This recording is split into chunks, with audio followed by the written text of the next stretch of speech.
High, কেমন আছো তোমরা সবাই? চলে এসেছে একটা নিউ মিনি ব্লগ। ভেবেছিলাম বাড়ি থেকে বেরোনোর সময়তেই ব্লগটা স্টার্ট করবো, বাট সেটা হয়ে ওঠেনি। সত্যি বলতে ভীষণ তাড়াহুড়োর মধ্যে বেরিয়েছিলাম, আর যাচ্ছি হচ্ছে আমার একটা ভীষণই পছন্দের জায়গায়। অনেক দিনের ইচ্ছা ছিল যাওয়ার। এখানে একটু আমরা দাঁড়িয়েছিলাম খাওয়া দাওয়া করার জন্য। এটা হচ্ছে আমার পুকলুবুড়ি, তোমাদের সবাইকে হাই করছে। আর আমরা যেখানে যাওয়ার জন্য বেরিয়েছিলাম সেখানে আমরা ঢুকে গেছি। কেন জানি না বিয়ের পর অনেক দূরে দূরে আমাকে আমার বর ঘুরতে নিয়ে গেছে, কিন্তু এইখানে আসা সৌভাগ্য হয়নি, অবশেষে হলো।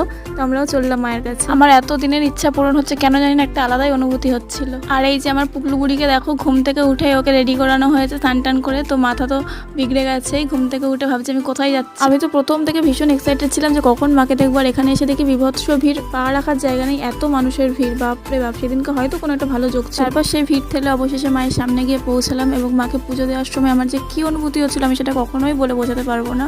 আমি তো প্রায় কেঁদেই ফেলেছিলাম, আমি জানি না কেন হয়েছিল ওরকমটা। তারপর আমরা পুজো শেষ করে বাইরে এসে জল টল খেয়ে চলে গেছিলাম রুমে। তো আজকের ভিডিওটা এটুকুই, দেখা হচ্ছে নতুন কোনো ভিডিও। ততক্ষণ ভালো থেকো, সুস্থ থেকো, বাই।